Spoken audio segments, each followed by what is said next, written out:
Bertemu kembali, Kementerian Perdagangan Antarabangsa dan Industri menyatakan komitmen untuk mendengar kesemua pandangan dan pendapat berkenaan rundingan Perjanjian Kerjasama Trans-Pasifik TPPA. Rundingan ke-19 berkenaan dijadual di Brunei pada 22 Ogos ini, Dan untuk mendalami isu serta pendapat pemain dalam industri berkenaan TPPA, kita bersama Anas Alam Faizli, pengasas bersama Bantah TPPA. Hi Anas, thank you for joining us today. Thank you very much. First of all, let's talk about the general sentiment right now, because I think we know what the general sentiment was during the Kota Kinabalu negotiation. So what's the general sentiment right now? Are people more open to the idea of TPPA, or is there more awareness of it and more criticism of how the negotiations have been done?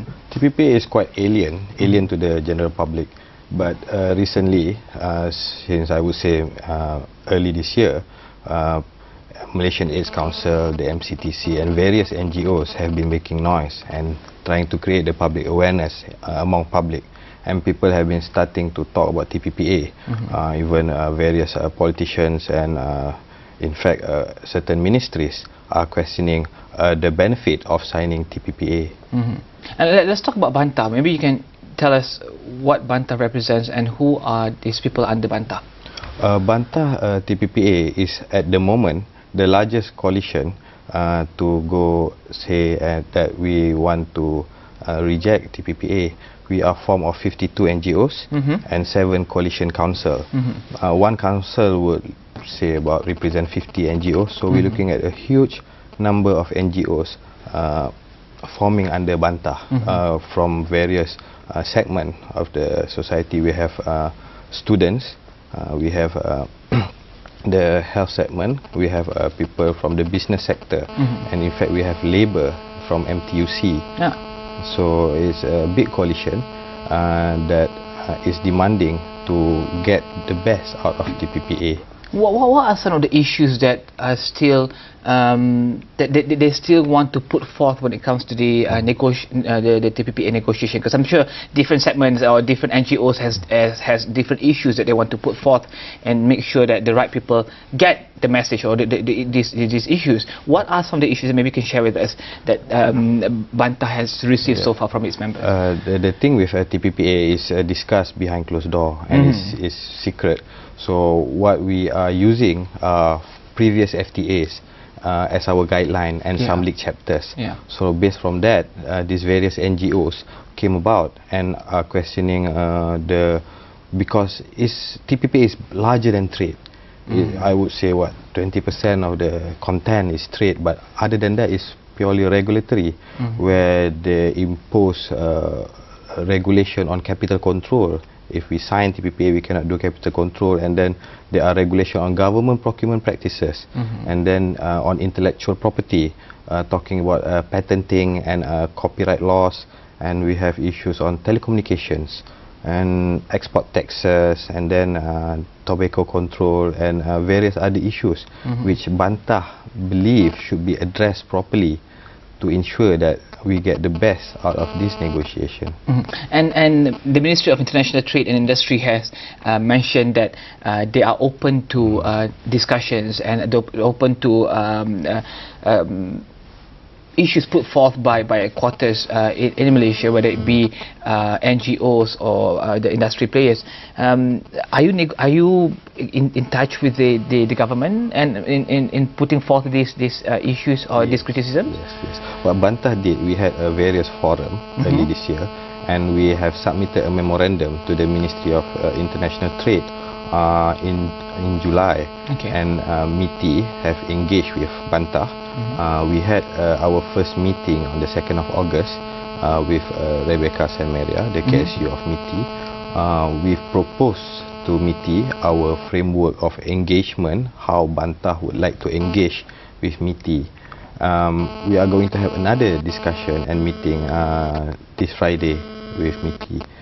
And at this point of time, Bantah is planning to also engage with other relevant ministries because there are 21 working groups working for TPPA negotiation, and we would also like to issue an open letter to the cabinet ministers as they are meeting on the 15th of August, which is 2 days from today, to discuss our stand for the coming Brunei round negotiation. Okay, and I'm sure you'll share with us the content of the letter when you release it, right? Yes. Okay. Yes. Let's move on to, I think we can talk about some of the issues regarding the TPPA, because I think on your blog you've mentioned quite a few issues, but let's pick on the Petronas Vendor Development Program. And I think you've mentioned that how TPPA, with the implementation of TPPA, it will mar this Petronas Vendor Development Program, and it will hurt small players in the oil and gas industry. You can share with us. I'm looking at not just small players. I think even the big players will be impacted.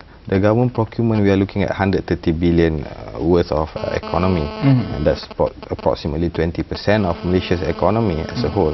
And what will happen with TPPA is that by signing it, we can no longer have any, not to say special treatment, but anything that differentiate local players. So there's no preferential treatment to the local players. And the threshold that we're looking at for construction and other, we're looking at 23 million ringgit, and for non-construction is 700,000. So with Petronas now have a Petronas license, which you have to apply to get a license, and then you can participate in bidding processes. And then we have a vendor development program, which is genuine interest for Petronas to develop local vendor to become world competitive. But with this, signing this and government procurement, we are no longer allowed to do that.